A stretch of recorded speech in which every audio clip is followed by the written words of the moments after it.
जी, अस्सलाम वालेकुम। मेरा नाम ज़ीशान राहत कुरैशी है। I am the founder and CEO of high achievers league. तो आज हमारे साथ कुछ हमारे साथी मौजूद हैं जो कि टी प्रोग्राम से होके आए हैं यूएस से, और टीचर्स हैं और अच्छे खासे एक्सपीरियंस के टीचर्स हैं, और इनको आज लीड कर रहे हैं नईम शहजाद। नईम, अगर आप एक छोटा सा अपना इंट्रोडक्शन देना चाहें, और उसके बाद फिर मैं थोड़ा सा बताता हूँ। हाँ जी सर, अस्सलाम वालेकुम। जैसा कि मैं बता चुका हूँ कि हम सभी लोग जो कि आज एक्साइटेड थे और इंतज़ार में थे कि जैसे ही क्लास शुरू होगी तो हम क्लास का हिस्सा होंगे, लेकिन कुछ मौसम की वजह से साथी लॉगिन नहीं हो पा सके। सभी टीचर्स हैं, मोर देन 10 इयर्स एवरेज सभी का एक्सपीरियंस है। अभी टीचिंग टी प्रोग्राम के में हम यूएसए गए, वापस आए और अभी दोबारा से पीएचडी के लिए एडमिशन के लिए। अब हमें से ज़्यादा साथियों ने फुल ब्राइट के लिए ऑलरेडी अप्लाई किया हुआ है। लेकिन हमने आपको सुना, यूट्यूब पे आपकी वीडियोस देखी, बड़े ही लॉजिकल अंदाज में बात करते हैं। तो हमारी ख्वाहिश है कि हम आपको दोबारा से सुने और हमें गाइड कीजिए, ताकि हम हमारे बाकी जो साथी हैं वो भी एक प्रॉपर वे से अपने आप को मजीद ग्रूमिंग की तरफ जो है वो लेके जा सकें और अच्छी यूनिवर्सिटीज़ में एडमिशन लें। हम चाहेंगे कि इस प्रोग्राम इस अपना प्रोग्राम के बाद ज़्यादा लोग इसे सुने और आपसे इस्तेफादा हासिल कर सकें आपके एक्सपीरियंस से। बहुत शुक्रिया, थैंक यू। जी, थैंक यू सो मच नहीं। तो हमारे पास आज कश्मीर से और केपी से और सेंट्रल एंड नॉर्थ पंजाब से जो हैं लोग मौजूद हैं। तो अब क्योंकि जैसे कि आपने बताया कि फुलब्राइट के लिए ज़्यादातर लोगों ने अप्लाई किया हुआ है, तो अगर किसी ने नहीं किया तो उनके लिए थोड़ा सा मैं इंट्रोडक्शन दे देता हूँ कि ये जो, जैसे कि आप जानते हैं, ये जो प्रोग्राम है हमारे यहाँ, ये 1950 से पाकिस्तान में रन हो रहा है। डॉलर अमाउंट के एतबार से ये दुनिया का सबसे बड़ा फुल ब्राइट प्रोग्राम है। और यूनाइटेड स्टेट्स एजुकेशन फाउंडेशन इन पाकिस्तान जो है वो, और एचईसी, इसको मिलकर सपोर्ट करते हैं। एचईसी की इसमें काफ़ी कंट्रीब्यूशन जो है वो पीएचडी प्रोग्राम के अंदर रहती है। और इसके अंदर आपका अगर 16 साल का एक्सपीरियंस है तो आप मास्टर्स में अप्लाई कर सकते हैं, और अगर 16 साल का अगर आपका एजुकेशनल एक्सपीरियंस है, और अगर 18 साल की एजुकेशन है तो फिर आप पीएचडी में अप्लाई कर सकते हैं। इसके लिए जो मेजर टेस्ट है जो आपको देना होता है इनिशियली, वो है जीआरई। तो मैं तवक्को कर रहा हूँ कि ज़्यादातर लोग आप में से जीआरई के बारे में जानते होंगे, लेकिन मैं थोड़ा सा इंट्रोडक्शन दे दूँ कि GRE stands for graduate record examination. इसमें इंग्लिश और मैथ, इसके दो मेजर कंपोनेंट्स हैं। जो इंग्लिश है उसके अंदर बेसिकली वोकेबलरी डेवलपमेंट का पार्ट है, जिसमें कि आपको एक अच्छी वोकेबलरी डेवलप करनी होती है, और इसके दो सेक्शंस ऐसे हैं, टेक्स्ट कंप्लीशन और सेंटेंस इक्विवेलेंस, जिसमें वोकेबलरी के बारे में क्वेश्चंस होते हैं। और जो दूसरा मेजर पार्ट है वो है रीडिंग कॉम्प्रिहेंशन। सो उसमें क्या होता है कि आपको small size, medium size and large essays हैं जो कि आते हैं, और उसके बाद उनके बारे में कुछ क्वेश्चंस आते हैं, और उनके आपको जवाब देने होते हैं। यानी कि आपकी रीडिंग कॉम्प्रिहेंशन स्किल्स जो हैं वो अच्छी होनी चाहिए। सो ये इंग्लिश का पार्ट हो गया। दूसरा जो है वो होता है मैथ का पार्ट। मैथ में आपको बेसिकली एक तो ज्योमेट्री के बारे में क्वेश्चंस होते हैं, अरिथमेटिक के बारे में होते हैं, अलजेब्रा के बारे में होते हैं। और इसमें जो बेसिक मैथ हम ओ लेवल या ए लेवल या इंटर में करते हैं, जनरली उस तरह के ही क्वेश्चंस होते हैं, लेकिन ये story sums type of questions होते हैं। तो इसके लिए आपको ज़रा अपनी स्किल्स को रिवाइव करना होता है। और मल्टीपल चॉइस क्वेश्चंस भी होते हैं, और इसमें ऐसे क्वेश्चंस भी होते हैं मैथ में जिसमें कि मल्टीपल आंसर्स नहीं दिए होते, बल्कि बॉक्स दिया होता है, और आपको अपना एक्सक्यूज मी, एक्चुअल आंसर जो है वो बॉक्स में टाइप करना होता है, और दूसरे क्वेश्चंस में आपको मल्टीपल आंसर्स में से करेक्ट आंसर सेलेक्ट करना होता है। उसके अलावा इसका एनालिटिकल राइटिंग का पार्ट होता है, जिसमें पहले 2 एसेस हुआ करते थे, लेकिन अब एक ऐसे एनालिसिस ऑफ इशू वाला। एनालिसिस ऑफ इशू में ये होता है कि एक स्टेटमेंट आपको दी जाती है, एंड उस स्टेटमेंट को आपने पोजीशन लेनी होती है, या उसके फेवर में या उसके अगेंस्ट। कोई आंसर सही या गलत नहीं है, आप उसके फेवर में भी जा सकते हैं, उसके अगेंस्ट भी जा सकते हैं। आप अगर उसके जाते हैं, चाहे फेवर में जाएं चाहे अगेंस्ट जाएं, लेकिन आपको अपनी पोजीशन को वाजे करना चाहिए पहले पैरा में, और फिर सेकंड, थर्ड, फोर्थ पैराज में आपको सॉलिड एग्जांपल्स देने चाहिए अपनी पोजीशन को सपोर्ट करने के लिए। और फाइनल जो पैरा होता है उसके अंदर आपको कंक्लूजन लिखना होता है। फॉर इंस्टेंस, एक एग्जांपल देने के लिए, अगर आपके पास एक क्वेश्चन आ गया, टेक्नोलॉजी मेक्स अस डम, डू यू एग्री और नॉट? तो लेट्स से अगर मैं लिख रहा हूँ तो मैं लिखूंगा कि yes I agree technology makes us dumb, तो मैं पहले पैरा में बता दूंगा कि मैं पोजीशन क्या ले रहा हूँ। और फिर सेकंड पैरा में मैं एक एग्जांपल दूंगा अपनी पोजीशन को सपोर्ट करने के लिए। फॉर इंस्टेंस मैं एक एग्जांपल दे सकता हूँ कैलकुलेटर का, कि क्योंकि हम लोग कैलकुलेटर इस्तेमाल करते हैं इसलिए हमारी मेंटल मैथ जो है वो अब इतनी अच्छी नहीं रही। इसी तरह के मैं मजीद सॉलिड एग्जांपल्स दूंगा। इसमें एक चीज़ रिकमेंडेड ये होती है कि आप अपने तो एग्जांपल्स दें, लेकिन आप एक पैरा ऐसा रख लें जिसमें आप ऑपोजिट साइड के ओपिनियन को भी बता दें एक एग्जांपल के साथ, but then come back to your original position and continue with that. तो ये तीन चीज़ें हैं जो जीआरई में हैं। टोटल जो स्कोर होता है जीआरई का वो 340 होता है।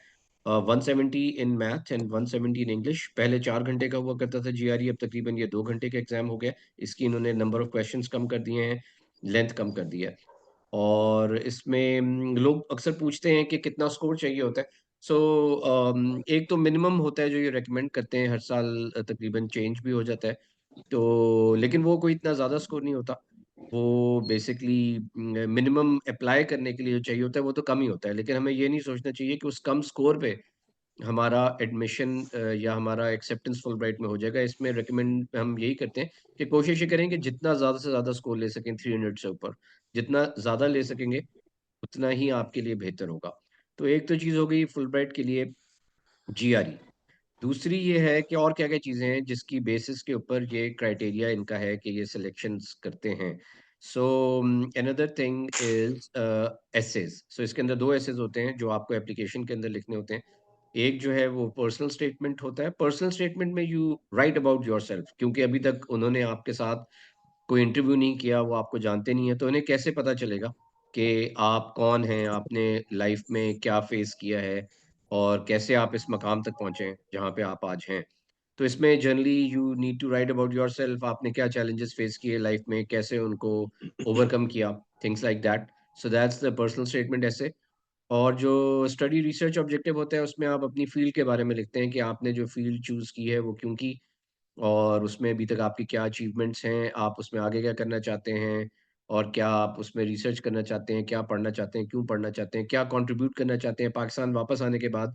And this also reminds me कि एक बड़ी इंपॉर्टेंट चीज़ फुलब्राइट के लिए जो है वो ये है कि you have to come back after finishing your studies. आप जे वीज़ा पे जाते हैं और इसमें ये इसकी रिक्वायरमेंट है कि जितना अरसा आपने वहाँ पे गुजारा है उतना ही अरसा आपको पाकिस्तान में वापस आके गुजारना होगा। मिनिमम 2 साल होता है। तो ये हो गए दो एसेस। उसके अलावा another important thing is recommendation letters. तो आपको 3 रिकमेंडेशन लेटर्स चाहिए होते हैं। दो जनरली आप ले सकते हैं अपने टीचर्स वगैरह से, और उसके अलावा एक जो है वो अगर आपने कहीं काम किया है तो आप अपने सुपरवाइजर से या बॉस से ले सकते हैं। और रिकमेंडेशन लेटर जैसे अनफॉर्चुनेटली हमारे यहाँ होता है public, specially in public sector universities के टीचर्स कई बार कह देते हैं कि खुद ही लिख लो या ज़्यादा ध्यान नहीं देते। उस तरह के रिकमेंडेशन लेटर्स आपको फुलब्राइट प्रॉब्ली नहीं दिलवा सकेंगे। तो रिकमेंडेशन लेटर स्ट्रॉन्ग होना चाहिए। ऐसे टीचर से लेना चाहिए जो आपको अच्छी तरह जानता हो, जो आपके ऊपर थोड़ा-सा एफर्ट करने को तैयार हो।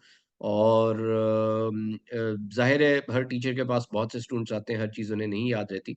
तो एक जब आपके साथ एक एग्री कर लें टीचर रिकमेंडेशन लेटर के लिए, तो इट्स अ गुड आइडिया कि आप अपनी एक नोट बना लें, कुछ नोट्स बना लें और आप उन्हें वो दे दें, ताकि उन्हें हर चीज़ तो नहीं याद होगी।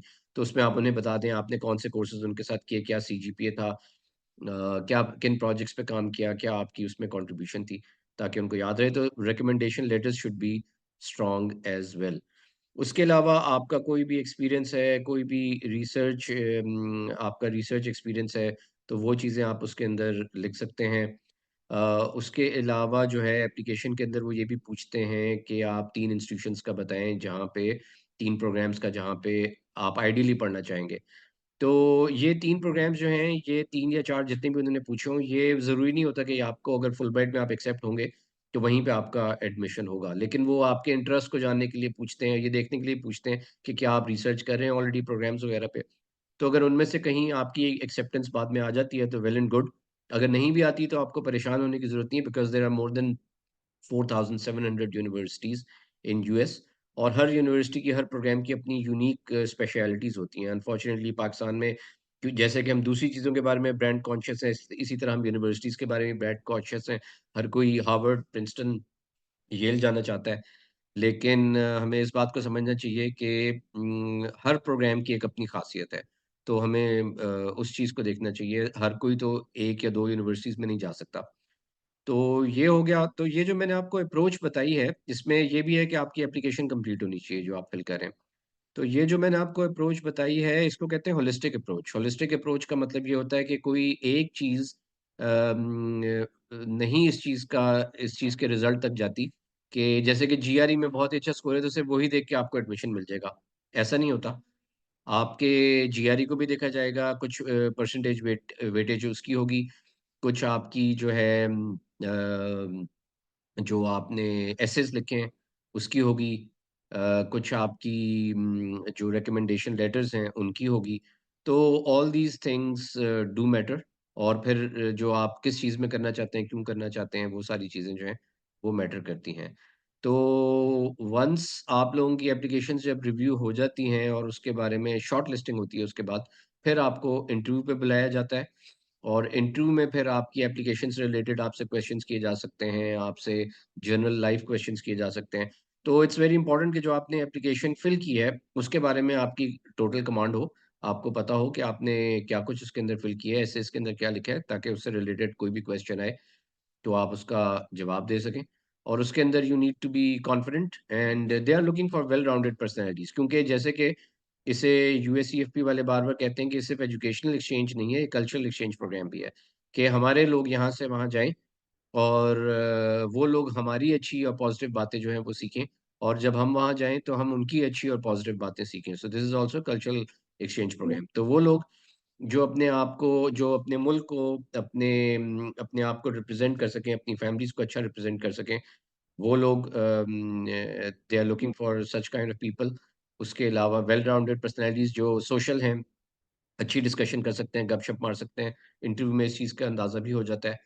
तो ये हो गई फुलब्राइट की कुछ चीज़ें। उसके अलावा एक चीज़ मैं आपको जो और इम्पोर्टेंट बताना चाहूँगा वो ये कि Fulbright is not the only opportunity that you have of going to United States. इसके अलावा आप डायरेक्ट यूनिवर्सिटीज़ में भी अप्लाई कर सकते हैं पीएचडी के लिए, क्योंकि आप लोग ज़्यादातर मास्टर्स हैं, तो आप लोग तकरीबन सभी पीएचडी के लिए अप्लाई कर सकते हैं। और पीएचडी की में अप्लाई जब आप डायरेक्टली करते हैं, अपार्ट फ्रॉम फुलब्राइट, तो उसमें एक डिफरेंट चीज़ फुलब्राइट से ये है कि जो फुलब्राइट की जे वीज़ा की रिक्वायरमेंट है फ़ौरन वापस आने वाली, वो उसमें उस तरह से नहीं होती। फिर आप F1 वीज़ा पे जाते हैं, और F वीज़ा पे जब आप अप्लाई करते हैं, तो उसमें ये होता है कि जो आपका आखिरी साल होता है या आखिरी सेमेस्टर होता है, उसमें आप काम करने के लिए अप्लाई कर सकते हैं एज़ अ स्टूडेंट, अपनी स्टडीज़ को ख़त्म करने के बाद। उस चीज़ को कहते हैं ओपीटी, और optional practical training. Optional practical training के लिए आप अपने आखिरी सेमेस्टर में या आखिरी साल में अप्लाई करते हैं, और वो तकरीबन मिल जाता है सबको ही, तो वो 1 महीना, 1.5 महीना का उसमें टाइम लगता है। अगर आपकी स्टेम डिग्री है, तो आप उसको 3 साल तक रिन्यू कर सकते हैं। सो स्टेम के अंदर आप जैसे जानते हैं साइंस रिलेटेड सब्जेक्ट्स आ जाते हैं। तो उसमें ये होता है कि पहले 1 साल के लिए आप अप्लाई करते हैं, और उसके बाद जब वो साल पूरा हो रहा होता है, तो आप दोबारा उसको रिन्यूअल के लिए अप्लाई करते हैं, और 2 साल को के लिए अक्सर और रिन्यू हो जाता है। सो स्टेम बेस्ड डिग्रीज़ में ये 3 साल का होता है, और जो नॉन स्टेम डिग्रीज़ होती हैं उनमें 1 साल का होता है। उस 1 साल में आप क्या कर सकते हैं? आप वहाँ पे रह सकते हैं, आप अपनी फ़ील्ड से रिलेटेड काम कर सकते हैं, छोटा-बड़ा किसी भी किस्म का काम कर सकते हैं, लेकिन फ़ील्ड से रिलेटेड होना चाहिए। और उस दौरान में आप एक स्पॉन्सरशिप ढूँढते हैं कंपनीज़ की, ऐसी कंपनीज़ जो कि आपको परमानेंट जॉब दे दें, और आपका वीज़ा जिसकी वज़ह से चेंज हो जाए from F1 to H1B। So H1B visa वो वीज़ा है जिसके ऊपर आप वहाँ पे एक कंपनी के साथ लंबा काम कर सकते हैं, और उसके बाद कुछ सालों के बाद कुछ आप अपनी ग्रीन कार्ड के लिए भी अपॉर्च्युनिटीज़ वगैरह देख सकते हैं। तो ये फ़ायदा है डायरेक्ट पीएचडी में अप्लाई करने का, ओपीटी के थ्रू आप अप्लाई करते हैं। अच्छा, इसमें हमें ये भी क्वेश्चन्स अक्सर स्टूडेंट्स करते हैं कि क्या मैं फैमिली को ले जा सकता हूँ? तो फुलब्राइट में तो ऐसा होता है कि पहले सेमेस्टर में तो आपको खुद जाना होता है, लेकिन आपकी पीछे से फैमिली अप्लाई बिल्कुल कर सकती है, they can join you, wife and kids. लेकिन उसमें एक एक्स्ट्रा शर्त होती है, वो ये होती है कि आप को अपनी बैंक स्टेटमेंट दिखानी होगी कि आप उनको वहाँ पे सपोर्ट कर सकेंगे। बेशक आपको इतना स्टाइपेंड मिल रहा हो कि आप अपना भी खर्चा उठा लें और उसी स्टाइपेंड में अपने बीवी-बच्चों का भी उठा लें, लेकिन फिर भी दे डोंट वांट कि कोई डिपेंडेंट हो जाए उनके ऊपर आके। तो इस वजह से आपको एक बैंक स्टेटमेंट दिखानी पड़ेगी, जिसपे आपके फिर जो है आप J1 पे गए होंगे, अगर आप फुल ब्राइट की तरफ से गए हैं तो J2 पे आपकी फैमिली ज्वाइन करेगी। अगर आप F1 पे गए, विच मीन्स डायरेक्ट एडमिशन लेके गए हैं, तो तब भी शुरू में ही आपकी फैमिली अप्लाई कर सकती है वीजा के लिए। फैमिली जाती है फिर F2 वीजा पे। सो दिस मीन्स कि लेट्स सपोज मैं एक स्टूडेंट हूँ, मेरा एडमिशन हो गया, मुझे फुल फंडिंग मिल गई, और अब मैंने अपने वीजा की डेट लेनी है, तो मैं अपने वीजा की डेट अपनी फैमिली के साथ ले सकता हूँ। और जब मैं जाऊंगा वीजा के लिए इंटरव्यू के लिए एम्बेसी में, तो मेरी फैमिली भी मेरे साथ जाएगी, और उसमें फिर हम उन्हें बताएंगे कि जी मेरा एडमिशन हो गया, मैं जा रहा हूँ, मेरे साथ family, I want to take my family with me. तो उसमें बिल्कुल चांस होता है कि फैमिली को भी वीज़ा लग जाए और वो भी आपके साथ जा सके। अच्छा, इसके बाद फिर बात कर लेते हैं कि फुल ब्राइट तो फुली फंडेड है, what about the direct PhDs. तो डायरेक्ट पीएचडीज के लिए वहाँ पे जैसे कि मैंने आपको बताया कि there are more than 4700 programs, तो बहुत से ऐसे प्रोग्राम्स हैं जिनमें पीएचडी के साथ यूनिवर्सिटीज़ की अपनी फंडिंग्स मौजूद है। तो जब आप अप्लाई करते हैं यूनिवर्सिटीज़ में, हम भी लोगों को असिस्ट करते हैं फुल्ली फंडेड पीएचडी प्रोग्राम्स में अप्लाई करने के लिए। तो आप जब वहाँ पे अप्लाई कर रहे होते हैं, तो वो ही यूनिवर्सिटीज़ हम निकालते हैं जो कि जिनमें फंडिंग मौजूद होती है फुल फंडिंग देने के लिए। तो पीएचडी में एडमिशन ज़रूर कम्पिटिटिव है, लेकिन अक्सर ये देखने में आता है कि अगर आपको एडमिशन मिल जाता है, तो there is more than 90% chance कि आपको फुल फंडिंग भी मिल जाएगी। फुल फंडिंग क्या होती है? फुल फंडिंग का मतलब है कि ट्यूशन वेवर, आपको ट्यूशन फीस ना देनी पड़े, और आपको स्टाइपेंड मंथली मिल जाए। ये जो स्टाइपेंड होता है, ये जनरली $2000 से $3000 के दरमियान होता है, जो यूनिवर्सिटीज़ देती हैं, which means somewhere between $24,000 to $36,000। मुख्तलिफ जगहों का और मुख्तलिफ प्रोग्राम्स का मुख्तलिफ स्टाइपेंड होता है। और अक्सर यूनिवर्सिटीज़ इसके अंदर ये भी करती हैं कि वो आपका वो भी जो आपका इंश्योरेंस है, हेल्थ इंश्योरेंस, वो भी कवर कर लेती हैं। सो ये मतलब है फुली फंडेड प्रोग्राम्स का। तो ये 2 अपॉर्च्युनिटीज़ हैं मेन, जो कि स्टडीज़ के हिसाब से आप यूएस के लिए अप्लाई कर सकते हैं। और ये मुझे बेसिक इंट्रोडक्शन कुछ देना था। अब अगर आप लोगों के कोई सवाल हैं, क्वेश्चन्स हैं, तो please do let me know. जी, नईम साहब। जी, अस्सलाम वालेकुम। Thank you sir for this comprehensive information. Questions जो है बाकी साथी जो मौजूद हैं यहाँ पे, मैं उनसे रिक्वेस्ट करूँगा कि अगर उनके पास जो भी क्वेश्चन है वो बातचीत कर सकते हैं। फुल ब्राइट के हवाले से मैं पूछना चाहूँगा कि फुल ब्राइट में तकरीबन सभी ने अप्लाई किया हुआ है, और जो आपने मज़ीद उसको अच्छे तरीके से बताया, मज़ीद उसके बारे में क्लैरिटी मिल चुकी कि हमें जो कुछ लिख के भेजना है उसी को ही उस पे फिर हमने अपने आप को रखना है कि मैं जो कुछ मैंने लिखा है वो मैं ही हूँ। अब दूसरी जो बात है ना, फुल ब्राइट के अलावा, क्योंकि ये ज़रा कॉम्पिटिटिव होता है ऑल ओवर द पाकिस्तान, हम हमारा जो ज़्यादा अभी मेन टास्क है ना, वो है कि हम फुल ब्राइट के अलावा दूसरे पीएचडी प्रोग्राम में जाएँ, जिस तरह अभी आपने अपने गुफ्तगू के दूसरे हिस्से में बातचीत की। तो उसमें हमारी रहनुमाई कीजिए कि क्योंकि यहाँ पर आपके साथ अभी जितने भी लिंक हैं, जितने टीचर्स हैं, हम सारे गवर्नमेंट एम्प्लॉइज़ हैं। उनके लिए उनकी पर्सनल जो बैंक स्टेटमेंट है वो, और उसके साथ उनकी जो फैमिली जो है उसको साथ लेके जाना।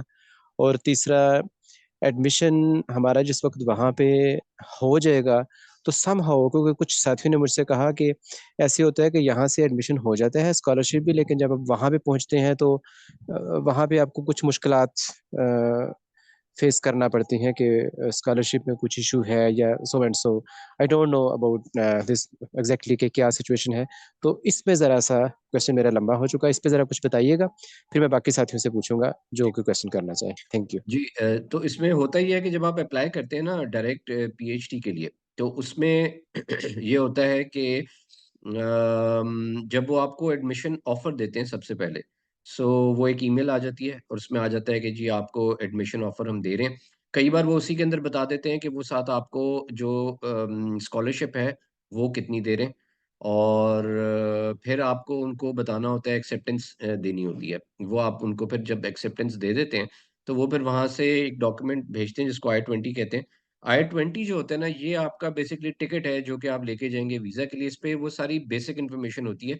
उसपे लिखा होता है कौन-सी यूनिवर्सिटी है, कौन-सा प्रोग्राम है, कितनी आपको फंडिंग दी जा रही है, और फंडिंग की कॉस्ट कितनी, और टोटल कॉस्ट कितनी है प्रोग्राम की, और फंडिंग की कॉस्ट निकालने के बाद क्या आपको कुछ एक्स्ट्रा देना है या आपको कुछ भी नहीं देना, हर चीज़ उसके अंदर कवर्ड है। तो ये चीज़ उसके अंदर होती है। अब हम एज्यूम करते हैं कि सिंगल स्टूडेंट है, उसने खुद से जाना है। अगर उसने खुद से जाना है और उसको लेट्स सपोज़ कि उसके आई-20 के ऊपर सारी जो कॉस्ट है वो कवर्ड है, जो आई-20 के ऊपर लिखी है, तो फिर उसके लिए बैंक स्टेटमेंट की इतनी कोई ज़रूरत नहीं रह जाती। लेकिन फिर भी हम रिकमेंड करते हैं कि कुछ बैंक स्टेटमेंट ज़रूर होनी चाहिए, क्योंकि ऑब्वियसली आपने टिकट लेने हैं, आजकल 4-5 लाख का टिकट है, आप एक नए मुल्क में जा रहे हैं। तो वहाँ पे एक थोड़ा-सा आपके पास सेटलमेंट अलाउंस होना चाहिए। तो अराउंड अगर फुल फंडिंग है, हेल्थ इंश्योरेंस भी कवर्ड है और आपकी स्टाइपेंड भी मिल रहा है अच्छा खासा 25-30 हज़ार डॉलर और कोई भी फीस भी नहीं देनी, तो फिर आपको एक 8-10 लाख की स्टेटमेंट आप ज़रूर रखें। और वो आप जब वीज़े वो यूनिवर्सिटी को भी आप भेज सकते हैं और जब वीज़ा के लिए जाएँ, तो आप अपने साथ लेके जाएँ क्योंकि वीज़ा ऑफ़िसर पूछ सकता है।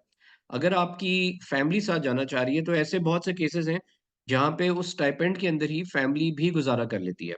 तो क्योंकि ढ ढाई 3 हज़ार डॉलर जब मिल रहे होते हैं, स्टूडेंट के कोई इतने बहुत ज़्यादा खर्चे भी नहीं होते, तो अक्सर फैमिली भी गुज़ारा कर लेती है, इतना कोई इश्यू नहीं होता। लेकिन इस सूरत में एक एक्स्ट्रा रिक्वायरमेंट है जो कि आपको पूरी करनी चाहिए।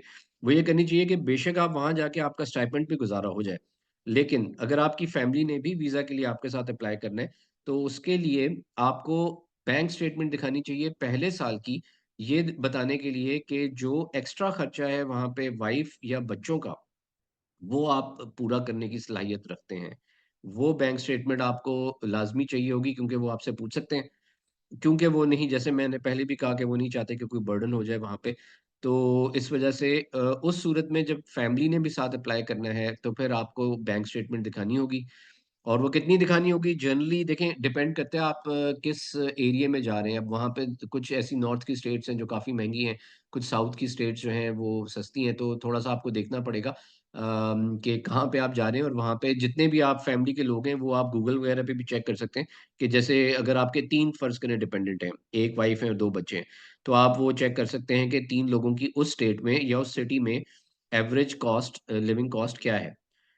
तो वो आप जो है उतनी आप फिर बैंक स्टेटमेंट जो है इसके अंदर अरेंज करें और फिर जब आप वो यूनिवर्सिटी भी आपसे माँगेगी उनको आप देंगे और जब आप वीज़ा के लिए जाएँगे तो वो देंगे। जनरली अगर मैं आपको वैसे एक बॉल पार्क फिगर दूँ तो 700-800 डॉलर के करीब कम से कम पर पर्सन होना चाहिए एक्सपेंस 1 महीने का। लेकिन जैसे कि मैंने आपको कहा कि अक्सर वो स्टाइपेंड में हो जाता है, लेकिन फिर भी वो आपको दिखाने के लिए जो है ना वो चाहिए होगा। तो ये है इसका। और अगर फैमिली ने नहीं जाना तो उस सूरत में फिर अगर if you are getting full funding तो फिर आपको इतनी टेंशन नहीं होगी बैंक स्टेटमेंट की। जी। Okay, thank you sir. हम मुजाहिद जो कि जनूबी पंजाब से हैं, एक हमारे केपी के साथी हैं। ज़रा से वो लेट आए, लेकिन मैं उनसे भी रिक्वेस्ट करूँगा अगर उनका कोई क्वेश्चन हो। अ, मेरा क्वेश्चन यही था जो मैंने आपसे बात कर चुका। मुजाहिद भाई, वेलकम। अगर आप अपने आप को ऑन कीजिए और अगर आप सुन पा रहे अस्सलाम हैं हमें। जी जी अस्सलाम वालेकुम sir, so sorry to have joined you so late. नहीं, नहीं कोई मसला नहीं। वालेकुम सलाम। I wasn't part of the previous discussion. तो सर, नईम भाई ने बताया था कि आप जो है इस हवाले से काफ़ी वो जानते हैं। मैंने अभी सर मिशिगन स्टेट यूनिवर्सिटी में अप्लाई किया था पीएचडी असिस्टेंटशिप के लिए। ठीक है। तो somehow I couldn't make it. तो वो चीज़ें जो है मेरी काफ़ी सारी वो जो है नहीं पता कि किस तरीके से आगे मूव फॉरवर्ड करना है और क्या एक्सपेंस वगैरह जो हैं वो तो सारे जो आप बता रहे हैं कि इस तरह से लगने हैं। तो वो पहला जो इनिशियल स्टेज है वो हमने किस तरह क्लियर करनी है, I mean be in that list. जी, ये आपका अच्छा सवाल है। सो बेसिकली हम तो सीधे अभी चले गए थे उस स्टेज पे कि जब आपको एडमिशन ऑफर हो जाती है। तो अब शुरू कैसे करना है? अब जैसे हम स्टूडेंट्स को लेके चलते हैं, तो वो मैं आपको थोड़ा-सा प्रोसेस बता देता हूँ। उसमें ये करते हैं कि based on the students profile सबसे पहले वी शॉर्टलिस्ट प्रोग्राम्स जहाँ पे हमें एक तो हम ये देखते हैं कि फुल फंडिंग अवेलेबल हो स्टूडेंट्स के लिए और दूसरी चीज़ ये देखते हैं कि जहाँ पे हमें स्टूडेंट की प्रोफाइल के हिसाब से चांस लगता है कि there can be a good chance कि स्टूडेंट को एडमिशन मिल सकता है। तो उनकी हम एक लिस्ट बना लेते हैं और वो एक्सेल के ऊपर ले आते हैं उनको हंट करके। हर स्टूडेंट की जनरली यूनिक लिस्ट बनती है। और उसमें फिर उस लिस्ट में क्या-क्या आ जाता है, उसमें आ जाता है कि यूनिवर्सिटी का क्या नाम है, प्रोग्राम्स कौन-कौन से हैं, उसमें उनकी डेडलाइन्स कब हैं, उनमें आइल्स का कितना स्कोर चाहिए मिनिमम, उनकी एप्लीकेशन फ़ीस कितनी है, उनके ईमेल एड्रेसेस, उनके डिपार्टमेंट के वेब एड्रेसेस, डॉक्यूमेंट रिक्वायर्ड क्या हैं। तो ये सब चीज़ें हम इकट्ठी करके उसकी एक एक्सेल की लिस्ट बना लेते हैं। हैं तो वहाँ पे 4,700 से ज़्यादा यूनिवर्सिटीज़, तो हम जो शुरू में शॉर्टलिस्ट करते हैं वो तकरीबन 13 से 15 तक होती हैं। वो सब आ गई एक लिस्ट के अंदर, फिर हम ये करते हैं कि वो लिस्ट शेयर कर लेते हैं स्टूडेंट के साथ, और फिर हम स्टूडेंट को कहते हैं कि वो आराम से उन सारी जगहों पे जाके देखें, उन लिस्ट को भी देखें, उनकी वेब एड्रेसेस पे भी देखें, डिपार्टमेंट साइट्स पे जाएँ और उनकी फैकल्टी को भी थोड़ा-सा स्टडी करें, क्योंकि ज़ाहिर है आपकी अपनी फ़ील्ड है, आप ज़्यादा टेक्निकली उन चीज़ों को जानते हैं। और आप ये चेक करें कि कौन से प्रोग्राम्स आपको अच्छे लग रहे हैं, और इनमें से कौन से प्रोफेसर्स ऐसे हैं खास तौर पे जिनके साथ आपको लगता है कि आपका रिसर्च जो इंटरेस्ट है वो मैच करता है, उनकी कहीं पे आप डिटेल्स सेव कर लें। उसके बाद फिर हम एक और मीटिंग कर लेते हैं स्टूडेंट के साथ, और ज़ूम पे ही हो जाती है, और उसके अंदर फिर हम ये करते हैं कि हम उन 12, 13, 14, 15 यूनिवर्सिटीज़ में से हम शॉर्टलिस्ट कर लेते हैं, फाइनलाइज़ कर लेते हैं, म्यूचुअली एग्री करके कि कहाँ-कहाँ अप्लाई करना है। जनरली मैं रिकमेंड करता हूँ कि कम से कम 8 यूनिवर्सिटीज़ में अप्लाई किया जाए, क्योंकि 1 या 2 में अक्सर वैसे ऐसे भी कई बार स्टूडेंट्स लकी होते हैं कि 1-2 में करके भी हो जाता है। लेकिन एक अच्छा वो डेवलप करने के लिए एक डाइवर्सिफाइड पोर्टफोलियो चाहिए, और तकरीबन 8, 9, 10 यूनिवर्सिटीज़ का चाहिए। और डाइवर्सिफाइड का मतलब ये है कि इनको हमने मुख्तलिफ तरीकों से डाइवर्सिफ़ाई करना है। यानी कि 1 या 2 हम आपके ड्रीम स्कूल्स तो उसमें रख लेंगे। जैसे अगर आप कहते हैं कि मेरा बहुत ही दिल है और मैं समझता हूँ मैं कोलंबिया जाना चाहता हूँ, तो हम कहेंगे कि फिर आपने ये 8 की 8 कोलंबिया के लेवल की नहीं रखनी। हम 1 रखेंगे या मैक्सिमम 2 रखेंगे। उसके बाद हम थोड़ा-सा नीचे आएँगे, और फिर मतलब एक्सेप्टेंस वाइज़, रैंकिंग वाइज़, और फिर थोड़ा-सा नीचे आएँगे। तो हम इसको तकरीबन 3 फ़ेज़ेज़ में डिवाइड करते हैं। एक आपका ड्रीम स्कूल होता है, जो कि हम समझते हैं कि अगर हो जाए तो वो एक एक तरह की ड्रीम पूरी होगी। दूसरा जो ग्रुप होता है यूनिवर्सिटीज़ का, वो रीच स्कूल्स उसको कहते हैं। यानी कि उसमें हम समझते हैं कि हाँ, रियलिस्टिक एडमिशन चांसेस हमारे हैं, वो हमारे लेवल का है। और कुछ 2-3 यूनिवर्सिटीज़ हम रखते हैं जो कि थोड़ा-सा बैकअप के लिए रखते हैं, कि जो हमें जहाँ पे हम समझते हैं कि नहीं हम अच्छे, हम उनके लिए स्टार स्टूडेंट्स होंगे, मज़ीद उसका चांस बढ़ाने के लिए। तो ये जब हमारी यूनिवर्सिटीज़ हो जाती हैं फाइनलाइज़, जहाँ-जहाँ अप्लाई करना है, उसके बाद फिर असेस करते हैं स्टूडेंट्स को एप्लीकेशंस में।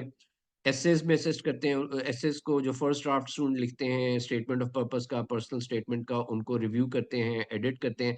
अगर ऐसा लगता है कि अच्छा नहीं लिखा और फ्रॉम स्क्रैच लिखना पड़ेगा, तो वो भी कर लेते हैं। उसके अलावा रिकमेंडेशन लेटर्स जो हैं, वो चाहिए होते हैं, वो तो आप टीचर्स के थ्रू अरेंज करेंगे। अगर टीचर दिखा दें उन्होंने क्या लिखा है, तो उसमें भी हम आपकी हेल्प करेंगे उसको रिव्यू, एडिट करने में। और फिर फाइनली जो है आप अप्लाई कर देंगे, और फिर उसके बाद तकरीबन 2 महीने लग जाते हैं, 2 ढाई महीने इनके रिज़ल्ट्स वग़ैरह आने में। फिर जब आपका एडमिशन हो जाता है एक जगह, तो उसके बाद फिर आगे वीज़ा प्रोसेस में भी हम असिस्ट करते हैं कि वीज़ा के लिए कैसे अप्लाई करना है, वीज़ा इंटरव्यू क्वेश्चंस क्या हो सकते हैं, किन बेसिस पे वीज़ा रिजेक्ट होता है, किन बेसिस पे एक्सेप्ट होता है, वीज़ा ऑफिसर्स की क्या ट्रेनिंग होती है, किस तरह से आपने उसको लेके चलना है। तो फिर हम वो काम भी साथ शुरू कर देते हैं। तो ये total basically A to Z process है। सर मेरे एक दो और क्वेश्चन भी हैं, if if you sir Zeeshan, may I proceed? जी, जी, ज़रूर। सर असल इशू जो है, एक तो ये है कि मीन आई डोंट नो कि आपकी प्रीवियस क्या डिस्कशन हुई है। तो उसमें ये है कि हमारे जो हैं, जो जो पहले जो ऑर्गेनाइजर थे, उनमें सर बुलंद इकबाल थे, वो समहाउ वो भी इसी तरह यूनिवर्सिटी में प्रोफेसर हैं। और जो है वो स्टूडेंट्स को लेकर कनाडा का जो है उन्होंने मास्टर्स का वो ट्राई किया है। दे टोल्ड मी कि पीएचडी के एक्सेप्टेंस रेट जो है पाकिस्तानी स्टूडेंट्स की कम है। तो वो कह रहे हुँ, थे हुँ। कि मास्टर्स के एडमिशन जो है वो कनाडा में जो है वो हो जाते हैं ज्यादा। तो उन्होंने ना वो ब्रेक कर लिए थे, जो खर्चा जाते थे ना, ब्रेक कर लिए थे कि अभी कि आपका पहले एप्लीकेशन फी जितनी बनती है वो हम करेंगे, ठीक है। तो उनकी जितनी भी कंसल्टेंसी थी उनको 3 पार्ट में डिवाइड कर दिया था। आई डोंट नो कि आपकी शायद पहले बात होगी हो, मैं भी मेरा क्वेश्चन इररेलेवेंट हो क्योंकि मैं लेट ज्वाइन किया तो मुझे नहीं पता।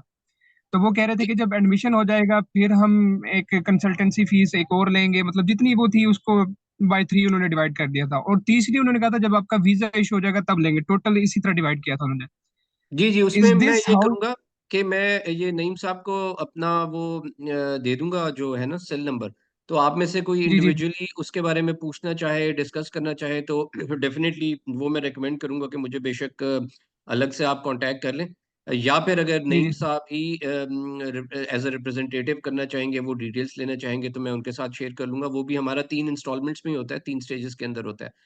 तो जी जी सर। जनरली बल्कि 2 में होता है, लेकिन ये है कि उसको जी जी हम देख सकते हैं। तो एक हम ये कर लेंगे। और दूसरा जो कनाडा की आपने बात की ना, कनाडा का एक्चुअली ये है कि कनाडा में देखिए, मास्टर्स के बाद दोबारा मास्टर्स करना ना, वो जब तक कि कोई जी जी सॉलिड जी रीजन ना हो, उस वक्त तक एक जी तो जी इतना वो नहीं होता। और दूसरा ये कि अगर सॉलिड रीजन हो भी, तो ये याद रखेंगे कनाडा में रिसर्च बेस्ड मास्टर्स जो है ना, उनमें एडमिशन हो सकता है और उनमें फंडिंग भी होती है। लेकिन कनाडा का एक प्रॉब्लम है अमेरिका की निस्बत, के कनाडा में ज़्यादातर यूनिवर्सिटीज़ में you need to have a green signal by the professor first.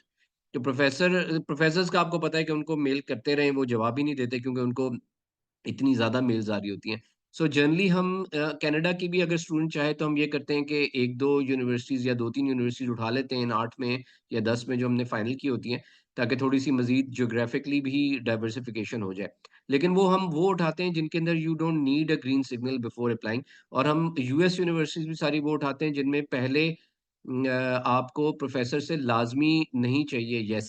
वो इसलिए कि फिर उसमें ये होता है कि आप जब अप्लाई करते हैं, तो जो एडमिशन्स कमिटी है, वो कंपैरेटिवली आपकी एप्लीकेशन को कंपेयर करती है with all other applications. Already हमने देखा हुआ होता है कि किन प्रोफेसर्स के साथ अलाइन्ड है रिसर्च, वो उसमें लिखा हुआ होता है। और फिर admission committee makes a decision about the admission, and if they give you admission, then it's their responsibility to give you adviser as well, क्योंकि ऑब्वियसली वो एडमिशन तभी देंगे जब वो देख लेंगे कि इसके लिए एडवाइज़र मौजूद है। सो इसमें हम जो प्रोसेस करते हैं ना, वो इस तरह से शुरू करते हैं। और कनाडा का भी बिल्कुल कर सकते हैं, मास्टर्स रिसर्च बेस्ड भी और पीएचडी वाला भी। लेकिन अमेरिका में एक on the other hand masters में डिसएडवांटेज ये है कि it's quite hard to get full funding in masters. Masters का मेरा ये एक्सपीरियंस है कि ऐसे लोग हैं जो फुल फंडिंग पे भी चले जाते हैं, बट उनकी परसेंटेज बहुत कम है। PhD, on the other hand, is competitive. Admission is more competitive than masters. But if you get admission, then you get funding as well. तो ये फर्क है दोनों में, पीएचडी मास्टर्स में अमेरिका में और पीएचडी मास्टर्स में कनाडा में। All right sir. तो सर ये जो अब जैसा अब हम चलेंगे इंशाल्लाह, और अब तो मेरे ख्याल से फॉल सेमेस्टर में होगा या समर सेमेस्टर में, तो मेरे ख्याल से फंडिंग आई डोंट नो होती है या नहीं। तो फिर सर ये जो बाज़ औक़ात ये होता है कि अक्सर स्टूडेंट्स के इश्यूज आ रहे होते हैं कि उनका एडमिशन हो जाता है I-20 फॉर्म में, फिर पाकिस्तान वाले ये एतराज़ लगाते हैं, खासतौर पर वीज़ा ऑफिसर्स के, आपके जो ऊपर जो है वो 212E लगा हुआ है, तो आपको ये होम रिस्ट्रिक्शन जो है वो पूरी करनी है, तो वो हमारा इस तरह का ऐसा इशू नहीं आएगा? देखिए, आपका क्योंकि जे वीज़ा है ना, तो 2 ईयर वो तो आपको पूरी करनी होती है, लेकिन उसके अंदर ये होता है कि 2 ईयर रेज़िडेंस हो आपका वापस आके। सो बेसिकली आप लोग कब आए हैं वापस? आपका कब टी प्रोग्राम मुकम्मल हुआ है? सर हम सितंबर के एंड में 30 सितंबर को हमारा उधर वीज़ा एक्सपायर हो गया था। ठीक है, यानी कि सितंबर 2023, जी राइट? सर, जी। यस। जी सर। ठीक है, तो अब इसका मतलब है कि आपको अप्लाई ऐसे करना होगा कि बाय द टाइम आपका डिसीजन आए, तो आपके 2 साल पूरे हो गए हों यहाँ पे ना, जब आपने जाना हो। तो जी। अभी अगर हम करें, तो ये बनता है सितंबर 2025। तो आपका पूरा हो जी, गया जी। होगा। अच्छा, जिस वक़्त आप चलें, अप्लाई करेंगे चल उस वक़्त पूरा नहीं होगा, लेकिन आपके जाने के टाइम तक तो पूरा हो जाएगा ना। मीन जब I-20 इश्यू होगा तब तक हो जाएगा। जी, जी। I-20 वैसे थोड़ा-सा चल पहले इश्यू हो जाता है, लेकिन ये है कि जी, जी। आपको मेरे ख़्याल में सितंबर 25 कर लेना चाहिए, बिकॉज़ हाँ, आपका जो है ना स्प्रिंग 25 उसमें नहीं होगा पूरा, लेकिन सितंबर हुँ, हुँ। 25 तक तो वो रिस्ट्रिक्शन खत्म हो जाएगी। क्योंकि अगर जी, आप जी, जी, उसके जी। बाद भी वेट करेंगे, वो तो फिर 26 में बात चली जाएगी। जी, जी, जी, जी, जी। मैं यही पूछना चाह रहा था आपसे। जी, क्योंकि ओके अब सर, आपने सॉरी फुलब्राइट टू में भी इंटरप्ट अप्लाई यू। किया ना, तो फुलब्राइट में भी तो रिस्ट्रिक्शन तब तक हट जाएगी 25 सितंबर तक। ये भी जो आपने अप्लाई किया, ये 25 सितंबर के लिए अप्लाई किया ना? जी, जी, बिल्कुल सर। जी, जी, बस उसी तरह ही है, डायरेक्ट एडमिशन्स में भी उसी तरह ही है। ठीक सर, अच्छा ठीक। Sir, sorry for interrupting. मैं अभी आपको वो शेयर करूंगा जिसमें हमारे एक हैं कैंडिडेट जो कि लास्ट ईयर गए, वो उनके भी 2 इयर्स कंप्लीट नहीं हुए, लेकिन वो दोबारा से अमेरिका जा चुके हैं, उनका एडमिशन हो चुका है। तो उस हवाले से आप उसे देखिएगा कि वो किस बेस पे गए हैं। उनका 2 ईयर कंप्लीट नहीं हुआ, वो J1 पे गए हुए हैं और दोबारा उनका एडमिशन हो चुका है।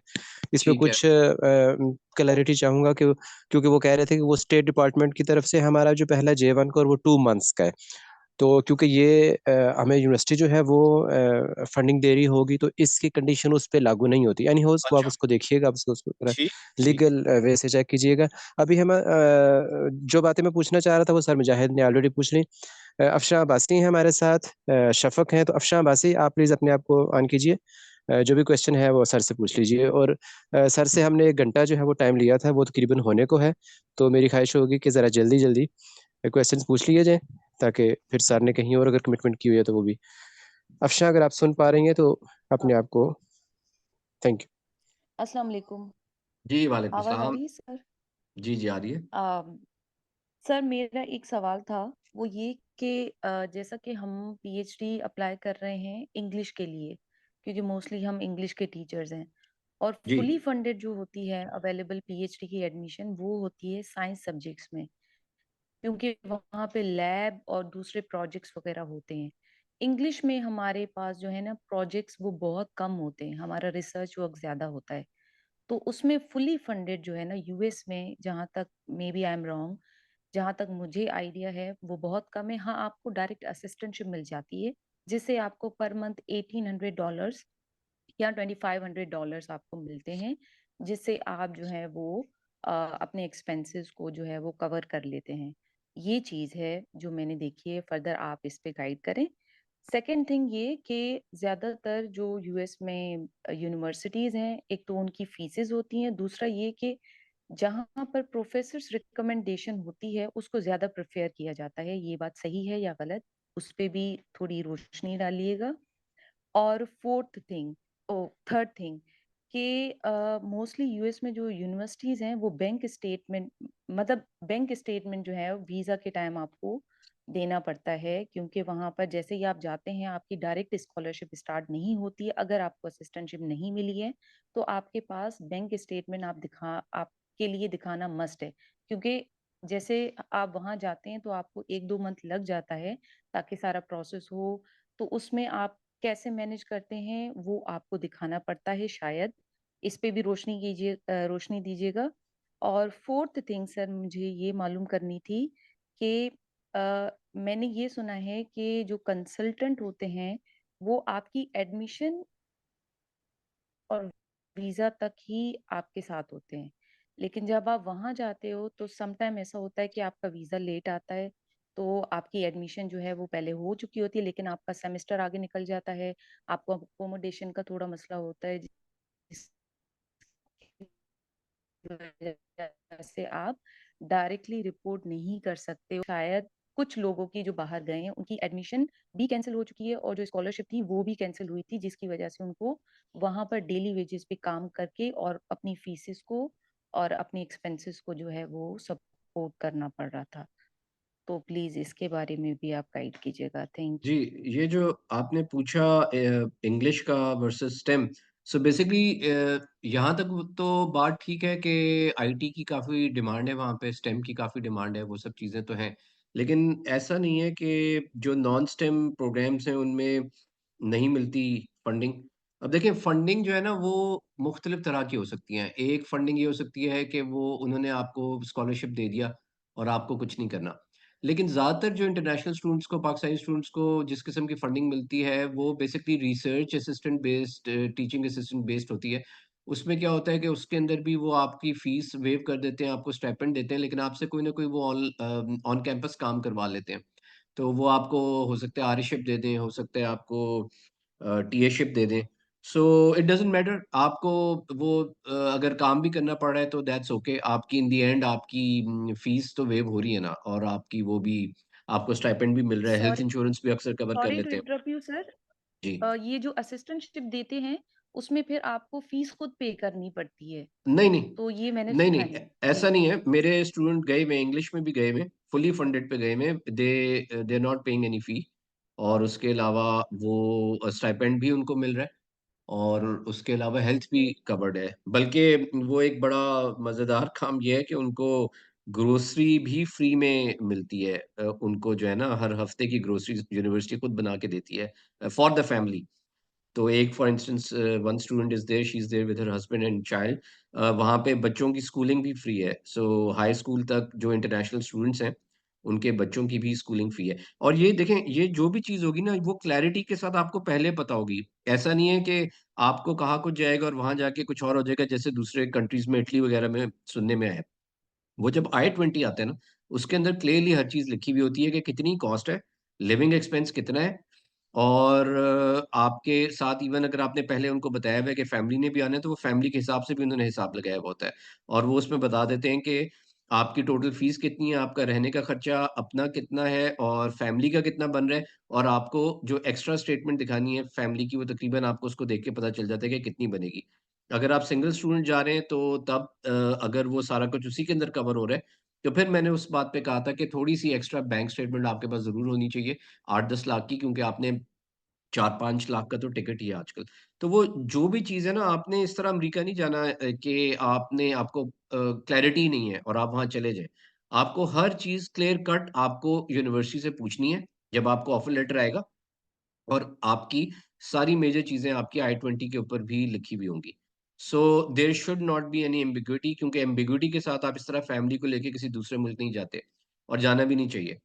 तो वो यूनिवर्सिटीज़ हर चीज़ क्लियर करती हैं, और उनसे अगर कुछ भी इब्हाम आपको हो, तो द बेस्ट थिंग इज़ कि ऑलवेज़ शूट एन ईमेल और कॉल देम, और वो काफ़ी उनके इंटरनेशनल ऑफ़िस जो है ना, वो एक्टिव होते हैं और वो फ़ौरन जवाब देते हैं। तो ये तो चीज़ हो गई आपकी इंग्लिश प्रोग्राम की। तो मैंने आपको बता दिया कि प्रैक्टिकल एग्ज़ाम्पल्स ऐसे हैं जहाँ पे आरए शिप में students are not paying fees and they are also getting stipend. अच्छा, दूसरा आपने पूछा था, तीसरा आपका फ़ीस का कवर हो गया, और इंग्लिश का एक आपने बैंक स्टेटमेंट का पूछा था, तो बैंक स्टेटमेंट का भी इसमें एक तरह से कवर हो जाता है। वो इस तरह से कि अगर तो फुल्ली फंडेड है, आपका basically as a single student जा रहे हैं, सारी कवरेज है, तो फिर बैंक स्टेटमेंट की अलग से कोई बहुत रिक्वायरमेंट नहीं होगी, बल्कि नहीं होगी रिक्वायरमेंट, अगर आपकी हर चीज़ कवर्ड है। लेकिन आपको फिर भी 8-10 लाख की रखनी है बैंक स्टेटमेंट। अगर फैमिली साथ है, तो आपको वो कैलकुलेट करके बता देंगे कि आपके एक्स्ट्रा कितने पैसे आपको चाहिए, कितने की बैंक स्टेटमेंट आपको दिखानी है। वो आप फिर उतनी बैंक स्टेटमेंट आपको अरेंज करनी होगी फैमिली के लिए। बेशक जैसे मैंने कहा कि वहाँ पे गुज़ारा उसी में हो जाए, लेकिन वो जो जो फैमिली का एक्स्ट्रा खर्चा है, उसकी आपको बैंक स्टेटमेंट दिखानी होगी। और जो लास्ट आपका क्वेश्चन था अबाउट द एडमिशन, के कई बार वीज़ा लेट हो जाता है। तो देखें, वीज़ा जब आप जाते हैं ना वीज़ा के लिए, तो बेसिकली 4 चीज़ें जो हो सकती हैं। एक ये है कि वो आपको उसी वक़्त एक्सेप्ट कर लें। एक है दूसरी एक्सट्रीम, कि वो उसको डिनाई कर दें। तीसरा ये है कि वो एडमिनिस्ट्रेटिव प्रोसेस में चला जाए। अच्छा, एडमिनिस्ट्रेटिव प्रोसेस में अगर वीज़ा आपका चला जाए ना, तो इसका मतलब ये होता है कि फिर उसको 2 दिन भी लग सकते हैं, उसको 6 महीने भी लग सकते हैं, कई लोगों को साल भी लग जाता है। सो वो एक बड़ी अनफॉर्च्यूनेटली एक जो है ना, एक तकलीफ़देह चीज़ है, जिससे कि कभी-कभी लोगों को गुज़रना पड़ता है, लेकिन उसका there is nothing that you can do about it. तो दुआ यही करनी चाहिए कि जब आप गए हैं तो वीज़ा लग जाए, ताकि ये एडमिनिस्ट्रेटिव प्रोसेसिंग का मतलब होता है कि उन्होंने कोई एक्स्ट्रा चेक्स करने हैं, उनके अपने चेक्स होते हैं, वो नहीं बताते कि वो क्या कर रहे हैं। तो acceptance is the best option. लेकिन कभी-कभार ये होता है कि वो एक ग्रीन स्लिप भी दे देते हैं, जिसमें कि वो जो कि इतना डेंजरस नहीं है। उसका मतलब ये होता है कि आपका वीज़ा लग जाएगा मोस्ट प्रोबेबली, आपके सिर्फ़ 1 या 2 कोई डॉक्यूमेंट मिसिंग है, तो वो उसमें क्लियरली लिख के बता देते हैं कि ये डॉक्यूमेंट जमा करा दें, और आप इसको फिर हम इसको प्रोसेस कर देंगे। उसमें ये होता है कि आप जो ही वो ईमेल करके वो डॉक्यूमेंट भेज देते हैं, तो वो विदिन 1 वीक वो आपका वीज़ा प्रोसेस करके भेज देते हैं। तो ये 4 चीज़ें हैं। इसमें अनफॉर्च्यूनेटली अगर ऐसा हो जाए कि आपका एडमिशन हुआ हुआ है, लेकिन वीज़ा एडमिनिस्ट्रेटिव प्रोसेसिंग में चला गया और टाइम गुज़र गया, तो फिर उसके अंदर आपके पास क्या ऑप्शंस होते हैं? आपके पास ये एक ऑप्शन ये हो सकता है कि आप यूनिवर्सिटी को रिक्वेस्ट करें कि वो आपको डेफर कर दें आपका एडमिशन, और आप फिर in the meanwhile you can hope कि आपका वीज़ा आ जाए और फिर आप चले जाएँ, उसमें चले जाएँ अपने प्रोग्राम में। और अगर आपका डेफ़र नहीं होता, या डेफ़र होने के बावजूद आपका वीज़ा नहीं आता, तो फिर जनरली ये होता है कि वो कैंसल हो जाता है, और फिर आपको दोबारा से उसके लिए अप्लाई करना पड़ता है एडमिशन के लिए। जी। Thank you sir. उम्मीद है कि अफशां को बात क्लियर हो चुकी होगी। मजीद फिर भी अगर कोई क्वेश्चन हुआ तो फिर हम पर्सनली सर से पूछ लेंगे। शफक काफ़ी देर से हैंड रेस किया हुआ, उसके बाद बुशरा, और उसके बाद सर हम आपसे इजाज़त लेंगे। मजीद अगर किसी का क्वेश्चन हुआ तो वो फिर पर्सनली भी पूछ सकता है। शफक, अगर आप सुन पा रही हैं तो प्लीज़ बात का आगाज़ कीजिए। Thank you.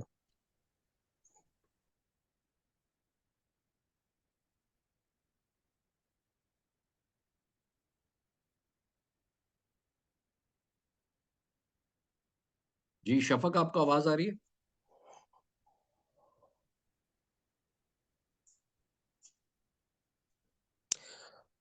ओके, शायद उनकी तरफ कोई नेट का इशू हो। तो बुशरा, आप अपना क्वेश्चन रेज कीजिए। सर मेरा क्वेश्चन ये है कि मैंने मास्टर्स किया हुआ एज अ प्राइवेट स्टूडेंट, तो मैं ये पूछना चाह रही थी कि अगर प्राइवेट स्टूडेंट हो वो पीएचडी के लिए अप्लाई कर सकते हैं या फिर वो दोबारा से वहाँ पे रेगुलर मास्टर्स करने के लिए अप्लाई करेंगे? मेरा ये क्वेश्चन था, मुझे ये क्लियर करें। अच्छा, प्राइवेट जब आप कहती हैं कि आपने किया हुआ है, तो आपकी डिग्री जो है वो कहाँ से मिली आपको? सर जो प्राइवेट होता है ना कैंडिडेट, मतलब यूनिवर्सिटी में रेगुलर नहीं जाता ना, लेकिन जब एंड पे आप फीस जमा करवा के तो पेपर्स में अपीयर हो जाते हैं। मैंने मस्ट यूनिवर्सिटी से किया हुआ, लेकिन मैं उनकी रेगुलर स्टूडेंट नहीं थी ना, प्राइवेट स्टूडेंट थी। आपकी डिग्री पे क्या मेंशन्ड है? डिग्री पे प्राइवेट मेंशन नहीं होता, लेकिन मैं रेगुलर स्टूडेंट नहीं हूँ। मस्ट लिखा हुआ है ना कि मस्ट यूनिवर्सिटी से नहीं, ये ठीक डिग्री है, इशू ठीक हुई है। है as long as I know, इसमें कोई इशू होना नहीं चाहिए, क्योंकि इन दी एंड आपके पास डिग्री तो है ना उस यूनिवर्सिटी की, और उस पर कुछ और लिखा भी नहीं है। लेकिन फिर भी आई चेक इट आउट। ठीक है। मेरे ख्याल में बुशरा का जो इशू होगा ना वो रिकमेंडेशन लेटर के हवाले से होगा। क्यों बुशरा, यस ये कहना चाह रही हैं आप? जी। जी। उस सूरत में फिर आपको रिक्वेस्ट ही करनी पड़ेगी कुछ टीचर्स वगैरह को थ्रू रेफरेंस, लेकिन जाहिर है कि फिर वो रिकमेंडेशन लेटर्स तो चाहिए होते हैं। जी तो सर, लेकिन मैं रेगुलर स्टूडेंट नहीं हूँ ना, तो फिर मैं तो उस तरह से इनसे मैंने नहीं पढ़ा होगा ना किसी से भी। जी जी। उसमें फिर आप ये कर सकती हैं कि आप एक तो आप कर लें अपने जो है जॉब का, और एक या दो जो और चाहिए हो वो आप अपने जो इंटरमीडिएट के हैं, इंटरमीडिएट के टीचर्स, उनसे आप लें, जी जी। अगर आपको किसी बैचलर लेवल के रेफरेंस के थ्रू टीचर से नहीं मिल रहा। ठीक है। जी। ठीक है सर। ठीक है। Thank you sir. शफक, अगर आप सुन पा रही हैं दोबारा से, हम लास्ट टाइम अगर आप सुन पा रहे हैं तो क्वेश्चन रेज कीजिए। अदरवाइज हम सर से इजाज़त चाहेंगे, और इंशाल्लाह बहुत जल्द सर हम एक बारात की शक्ल में लाहौर आपके पास हाजिर होंगे। सर मैं एक बात और क्लियर करते हैं, मुझे ये भी कंफ्यूजन थी थोड़ी। इन्होंने वहाँ पे जहाँ पे ऐड है नहीं भाई, वहाँ मेरा पे एक क्वेश्चन था। कि जी जो जी, 18 इयर्स हैं वो बुशरा के बाद। पीएचडी के लिए अप्लाई करें। तो सर मैंने बीए जैसे किया हुआ है 2 साल का, फिर मैंने मास्टर्स किया हुआ है 2 साल का, तो ये 16 इयर्स बनते हैं। या देख नहीं? देखें, जो फुल ब्राइट है ना, उसके लिए you need to have 18 years of education to apply for PhD, but not for direct admissions, क्योंकि डायरेक्ट एडमिशंस में बैचलर के बाद भी आप अक्सर यूनिवर्सिटीज में यूएस में अप्लाई कर सकते हैं। सो इट्स ओके, आपके बैचलर के हिसाब से 16 साल पूरे हैं, और मास्टर्स भी है आपके पास, आप कर सकती हैं अप्लाई पीएचडी के लिए। अच्छा, जी। सही सही। क्योंकि बस डेफिनेटली ठीक वो है। डॉक्यूमेंट तो होने जरूरी है ना। यही तो मैं, इसी वजह से तो मैं आराम से थोड़ा सा डिस्कशन सुन रही थी, बिकॉज दीज माशाल्लाह these guys are already qualified their MPhil, so I was like कि मैं थोड़ा सा वेट करूं and wait for the good opportunity as well. आपका जीआरई हो गया? नहीं, मैंने जीआरई इसी वजह से तो नहीं दिया क्योंकि मुझे सबने यही गाइड किया कि you should focus on your degree first, paper publication पे फोकस करें and all of that stuff. GRE इसके बाद का स्टेप है। ठीक है, ठीक है। So you will need GRE. इन लोगों को इन्होंने तो खैर दे दिया होगा फुल ब्राइट के लिए, लेकिन जनरली हम ये करते हैं कि जो इंग्लिश के प्रोग्राम्स होते हैं उसके लिए अक्सर ऐसे हमें मिल जाते हैं प्रोग्राम जिनमें जीआरई नहीं चाहिए होता। लेकिन व्हेन यू आर ठीक टॉकिंग है। अबाउट मैनेजमेंट, तो उसमें जीआरई के बगैर गुजारा नहीं हम्म। अच्छा, अगर हम सिर्फ नहीं, it's not just about management, it's about है। एजुकेशन लीडरशिप एंड मैनेजमेंट, जिसमें मेरा फोकस एजुकेशन लीडरशिप है। अच्छा, ठीक है, ठीक है। वो तो फिर जिस वक्त वो होती एग्जैक्टली। है ना शॉर्ट लिस्टिंग यूनिवर्सिटीज की, तब पता चल जाता है कि कौन कौन जीआरई मांग रहा है, वो हम अपनी लिस्ट वगैरह में लिख देते हैं। अच्छा, तो फिर अगर अच्छा हमें सर, आपसे कांटेक्ट यहाँ करना पर हो तो हम कब करें? आप ये अभी कर लेना चाहिए इसको। We should start discussions on this. चलें, let me think about it, अच्छा then I will definitely contact you, but thank you so much for your time. No issue. Okay sir, यहाँ पर मज़ीद हम आपके टाइम को ज़रा आगे लेके जा रहे हैं। जीआरई क्योंकि मैंने अभी इनिशियली सबसे पहले मैं उसकी तरफ मूव किया मैंने जीआरई, और क्योंकि हम लोग जो है ना वो लिंग्विस्टिक्स के, लिटरेचर के, हम ज़रा मैथ्स में जो है ना वो ज़रा से पीछे होते हैं।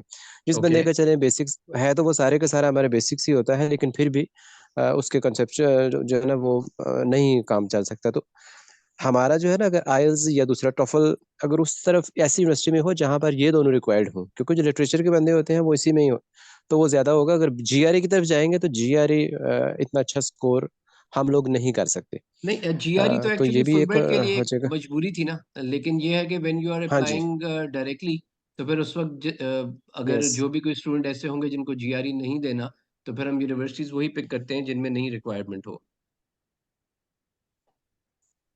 हाँ जी।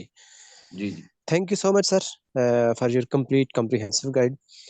सब कुछ क्लियर हो चुका। जो भी क्वेश्चंस थे माइंड में आ रहे थे वो आपने अपनी फुल लेंथ डिस्कशन में जो है वो सब कुछ बता दिया। मज़ीद अगर कुछ हमें इन्फॉर्मेशन चाहिए होगी तो हम इंशाल्लाह वल अज़ीज़ आपसे कॉन्टैक्ट करेंगे। कोई साथी अगर आप पूछना चाहें तो वो पर्सनली भी आपसे रब्ता कर सकते हैं। सो नाइस टू अभी sir, thanks a lot. Thank you so much, और आई ओके होप साथी, सो कि कोई फायदा आपको हुआ हो, कोई एडिशनल इन्फॉर्मेशन मिली हो। Thank you so much for being here. Thank you sir. बहुत अल्लाह शुक्रिया। हाफ़िज़। अल्लाह हाफ़िज़।